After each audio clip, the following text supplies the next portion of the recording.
একসময় আমার প্ল্যান ছিল আমি কলকাতার প্রত্যেকটি পুরনো ইম্পর্ট্যান্ট সিগনিফিক্যান্ট বাড়িগুলো, নট নেসেসারিলি উত্তর কলকাতার হেরিটেজ বাড়ি, কিন্তু দক্ষিণ কলকাতার অনেক মধ্যবিত্ত পাড়ায় সুন্দর সুন্দর বাড়ি রয়েছে, দেখার মতো চমৎকার, খড়খড়ি দেওয়া জানলা, বড় বড় ঝুল বারান্দা। তো আমি একসময় ঠিক করেছিলাম কলকাতার রাস্তায় ঘুরে ঘুরে এই বাড়িগুলোকে খুঁজে বার করব এবং সেই বাড়িগুলো নিয়ে লিখবো, রিভিউ করব। তো এরকমই উদ্দেশ্য নিয়ে আমি বহু মানুষের একটা তালিকা বানিয়েছিলাম। আমার ডায়েরি ছিল একটা, সেখানে লিখেছিলাম যে কে কোথায় থাকে। সেখানে যেমন নাম ছিল সুধীন দাশগুপ্ত, নচিকেতা ঘোষ, মেঘনাথ সাহার বাড়ি সাদান অ্যাভিনিউতে, সেটা আমি দেখেওছি। সত্যেন বসুর বাড়ি ঈশ্বর মিল লেনে। তারপরে ধরুন আমাদের পশ্চিমবঙ্গের মুখ্যমন্ত্রী ছিলেন যিনি খুব কুখ্যাত হয়েছিলেন নকশাল হত্যার জন্য, সিদ্ধার্থ শঙ্কর রায়, 1972 থেকে 1977, তার বাড়ি। তারপরে ইংরেজির বিশিষ্ট অধ্যাপক তারকনাথ সেনের বাড়ি।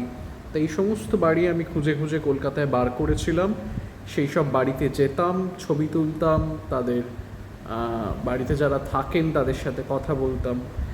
এইভাবে আমি 183 নম্বর ল্যান্সটাউন রোড, জীবনানন্দ দাশের শেষ ঠিকানা, সেটাও আমি খুঁজে বার করেছি এবং সেই বাড়িটার ছবি তুলেছি। ভিতরে প্রবেশ করার অনুমতি আমি পাইনি, কারণ বর্তমানে সেখানে একজন স্বনামধন্য অভিনেত্রী থাকেন, পুরোনো দিনের, এখন আর সিনেমা সেইভাবে করে না। একসময় মেম্বার অফ পার্লামেন্টও হয়েছিলেন তিনি শাসক দলের টিকিটে। তিনি থাকেন বলে ভেতরে প্রবেশ করার আমি অনুমতি পাইনি, সেটা পেলে খুব ভালো হতো। কিন্তু জীবনানন্দ দাশের বাড়ি 183 নম্বর ল্যান্সটাউন রোড, যেটার নাম হয়েছে এখন শরৎ বসু রোড, সেটা দেখার আমার সৌভাগ্য হয়েছিল। এবং শুধু সৌভাগ্য নয়, বাড়িটা আমি স্পর্শ তো করিয়েছি, এবং সেই বাড়ির লাগোয়াই আপনারা যদি কখনো যান, বাড়িটা এখনও রয়েছে, যদিও ভগ্ন দশা। শুনেছি কলকাতা মিউনিসিপ্যালিটি থেকে সেখানে একটা পোস্টার সেঁটে দিয়েছে যে বিপজ্জনক বাড়ি। শুনেছি আমি যখন গিয়েছিলাম তখন কোনো পোস্টার অন্তত ছিল না। তো সেই বাড়ির অদূরেই ঢিলছোড়া দূরত্বেই দেখতে পাবেন সেই ট্রাম লাইন। যদিও সেই ট্রাম লাইনের ওপর এখন আর কোনো ঘাস নেই। যে ট্রাম লাইনের উপর জীবনানন্দ দাশের মৃতদেহ পড়েছিল, মানে ট্রামে ধাক্কা দিয়েছিল, আপনারা জানেন, খুব সম্ভবত 14ই October, I could be wrong, 1954 সাল। তারপর তো এক সপ্তাহ ধরে উনি অনেক লড়াই করলেন শম্ভুনাথ পণ্ডিত হাসপাতালে, তারপর মারা গেলেন। তা প্রথম যার বাড়ির ছবি আমি আপনাদেরকে দেখাবো সেটা হচ্ছে এই বিখ্যাত কবি জীবনানন্দ দাশের বাড়িরই ছবি, আমার তোলা। আপনারা দেখতে থাকুন।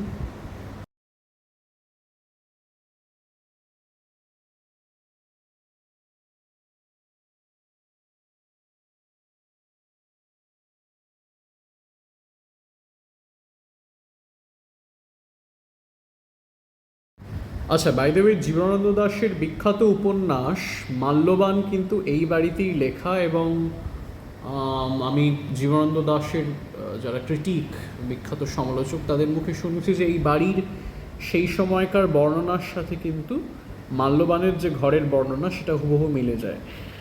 দেখুন, আরও কিছু ছবি দেখুন, এগুলো ক্লোজ থেকে নেওয়া, কাছ থেকে নেওয়া, তোলা। বাড়ির ভেতরে ঢোকার কিন্তু আমি পারমিশন পাইনি।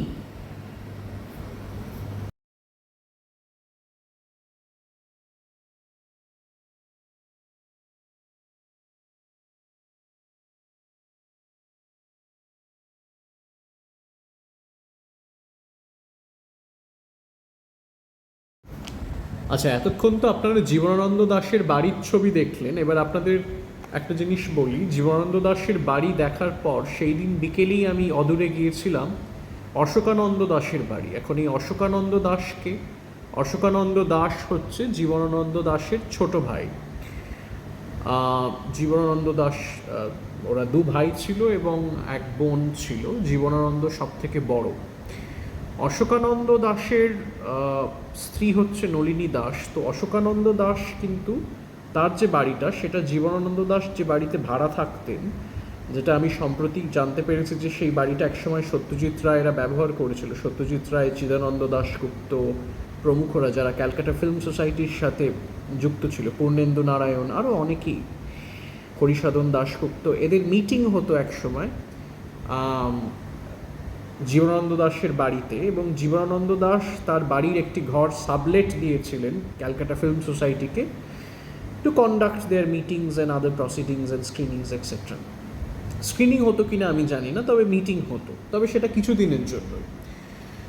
তো যাই হোক, অশোকানন্দ দাশের বাড়িতে আমি গিয়েছিলাম, এবং অশোকানন্দ দাশের স্ত্রী হচ্ছে নলিনী দাস, যিনি হচ্ছে আবার উপেন্দ্র কিশোর রায়চৌধুরীর নাতনি। ফলে জীবনানন্দ দাশের পরিবারের সাথে বুঝতেই পারছেন সত্যজিৎ রায়ের পরিবার কোথাও একটা মিলে যাচ্ছে, একটা লিঙ্ক রয়েছে কোথাও। এবং আপনারা তো জানেনই, বনলতা সেন বিখ্যাত বই জীবনানন্দ দাশের, তার প্রচ্ছদ এঁকেছিলেন সত্যজিৎ রায়, যদিও সেটা জীবনানন্দ দাশের খুব একটা পছন্দ হয়নি। সুতরাং যাই হোক, আমি সেদিন বিকেলেই অশোকানন্দ দাশের ফ্ল্যাটে গিয়েছিলাম। সেটা একটা সন্দেশের বাড়ি। সেই বাড়িটা যারা পুরোনো দিনের মানুষ, যদি কেউ এটা দেখেন, অনেকেই হয়তো জানেন যে সন্দেশের যেটা আপিস বা অফিস, ট্রায়াঙ্গুলার পার্কের ঠিক পিছনে 172/2 বা এরকম কিছু একটা ঠিকানা, 172/2 রাসবেরি অ্যাভিনিউ, মানে শরৎ বসু রোডে জীবনানন্দ দাশের বাড়ি।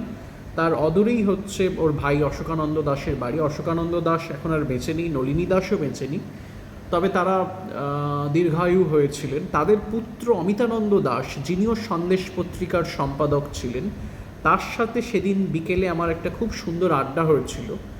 এবং আড্ডার পর তিনি আমাকে তার বের করে পুরনো সুটকেস বার করে জীবনানন্দ দাশের প্রচুর বই দেখিয়েছিলেন, যে বইগুলি তার নিজের ব্যক্তিগত কেনা, এবং কিছু বই তিনি তার বিয়েতে উপহার পেয়েছিলেন, এবং তাতে লেখা রয়েছে যে লাবণ্য দাসকে উপহার দেওয়া। লাবণ্য দাস আপনারা জানেন জীবনানন্দ দাশের স্ত্রী।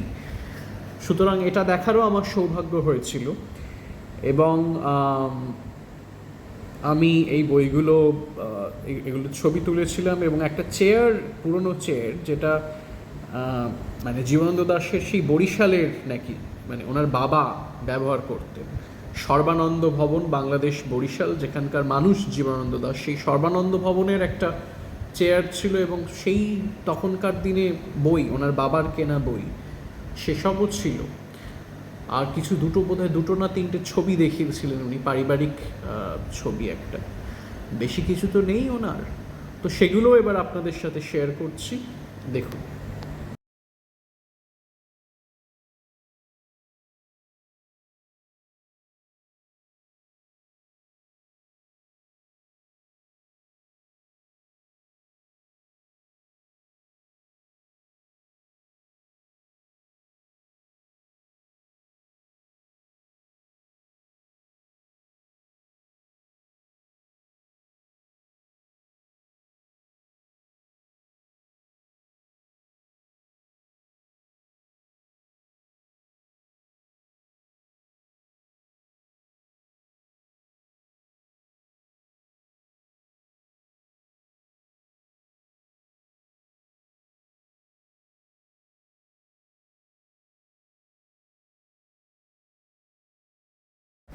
আচ্ছা, এবার আপনাদের আরও একটা ইন্টারেস্টিং জিনিস বলি।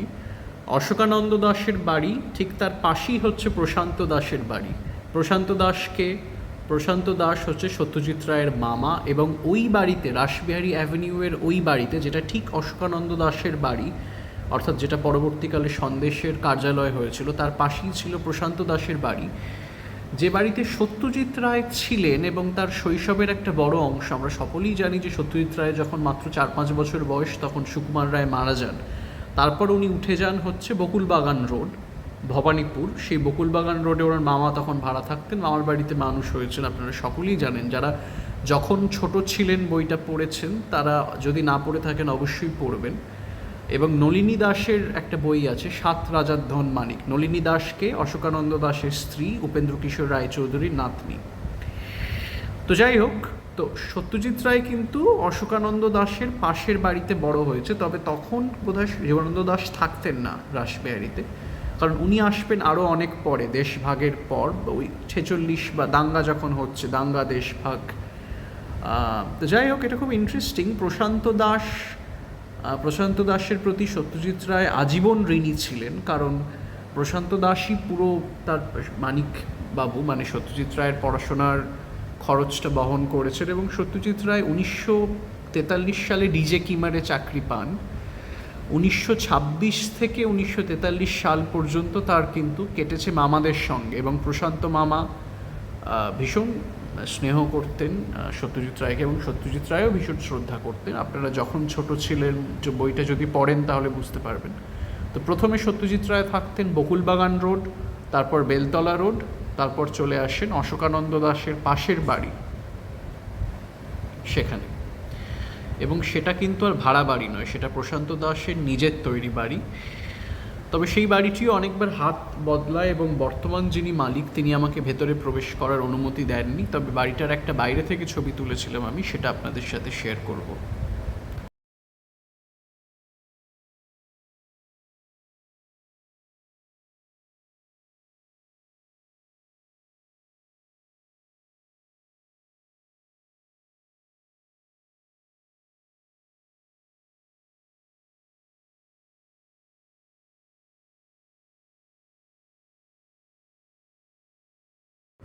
আমি যদি খুব ভুল না হই তাহলে ম্যাট্রিকুলেশন পাশ করার পর, অর্থাৎ 1936 সালে Satyajit Ray Ballygunge government high school থেকে ম্যাট্রিকুলেশন পাশ করলেন।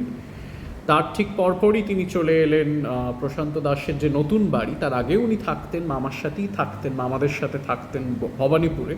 কিন্তু তারপর মামা নতুন নিজের বাড়ি তৈরি করলেন রাসবিহারী অ্যাভিনিউতে, এবং সত্যজিৎ রায় চলে এলেন এই বাড়িতে, যেটার ছবি আপনারা দেখেছেন। এবং উনি যখন প্রেসিডেন্সি কলেজে পড়ছেন তখন এই বাড়িতে থাকে। এবং নরম্যান বলে সত্যজিৎ রায়ের একজন বন্ধু ছিলেন, আমেরিকান বন্ধু, দ্বিতীয় বিশ্বযুদ্ধের সময় তার সাথে কিভাবে বেশ আলাপ হয়েছিল। আপনারা যদি বিজয় রায়ের আমাদের কথা পড়েন, ডিটেলসে রয়েছে ওখানে। তো এই বাড়িতে কিন্তু আসতেন এবং নরম্যান, এবং একসাথে দুজনে দাবা খেলতেন, এবং সিনেমা নিয়ে দুজনের আলোচনা হতো সত্যজিৎ এবং নরম্যানের। এবং এই বাড়িতেই মানে ওনার যে মানে কি বলবো, চলচ্চিত্রের প্রতি যে আগ্রহ, সেটা তো ভবানীপুরে থাকাকালীনই ছোটোবেলা থেকেই তার বীজ রোপণ হয়েছিল। এখানে গিয়ে সেটা সেই চারা গাছ থেকে আস্তে আস্তে সেটা একটা বৃক্ষের দিকে রূপান্তরিত হতে থাকে, বড় বৃক্ষের দিকে। এবং সত্যজিৎ রায় এই বাড়িতে ছিলেন যখন দ্বিতীয় বিশ্বযুদ্ধ হচ্ছে, তখন উনি ওয়েস্টার্ন ক্লাসিক্যাল মিউজিক শুনতেন এই বাড়িতে, এবং এই বাড়িতেই সত্যজিৎ এবং বিজয় রায়ের মধ্যে প্রেম হয়। সেটার কথাও রয়েছে আমাদের কথা যদি পড়েন, বিজয় রায়ের লেখা। দ্বিতীয় বিশ্বযুদ্ধের সময় দুজনে একসাথে রেডিওতে ওয়েস্টার্ন মিউজিক শুনতে শুনতে একে অপরের প্রেমে পড়ে, সেটাও এই বাড়িতেই ঘটে। এবং এই বাড়ির ঠিক উল্টো দিকে, এটা সত্যজিৎ রায় নিজেই লিখেছেন, সিডলি হাউস, যেটা আমি খুঁজে পাইনি, থাকতেন ওই রাসবিহারী অ্যাভিনিউতেই। সিডলি হাউসে থাকতেন কমল কুমার মজুমদার। এবং আপনারা যদি একটু খোঁজ নেন বা একটু পড়াশোনা করেন, জানতে পারবেন যে সত্যজিৎ রায়, কমল কুমার মজুমদার, এদের একটা বিখ্যাত আড্ডা ছিল। শাঁটুল বাবু, রাধাপ্রসাদ গুপ্ত, চিদানন্দ দাশগুপ্ত আসতেন তাতে। পরিতোষ, শিল্পী পরিতোষ, পদবীটা আমার মনে পড়ছে না, আসতেন। কমল কুমার মজুমদার তো আসতেনই। এইটা ছিল কফি হাউসে, not in the Calcutta coffee house that you know, not in the College Street coffee house, but in the coffee house of Chittaranjan Avenue. Chittaranjan অ্যাভিনিউতে আরেকটা কফি হাউস রয়েছে, তার দুটো চেম্বার ছিল, চেম্বার অফ লর্ডস এবং চেম্বার অফ কমন্স। সেই chamber of লর্ডসে সত্যজিৎ রায় আড্ডা মারতেন টিফিন ব্রেকে। তখন উনি চাকরি করতেন ডিজে কিমারে। ডিজে কিমার সেটা ছিল কোথায় জানেন? 5 কাউন্সিল হাউস স্ট্রিট, অর্থাৎ লালদিঘির কাছে।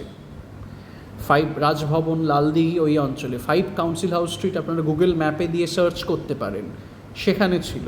তো সেখান থেকে উনি আসতেন বউবাজারের কাছেই, চিত্তরঞ্জন অ্যাভিনিউয়ের কাছেই সেই বিখ্যাত কফি হাউস, সেখানে উনি আড্ডা মারতেন।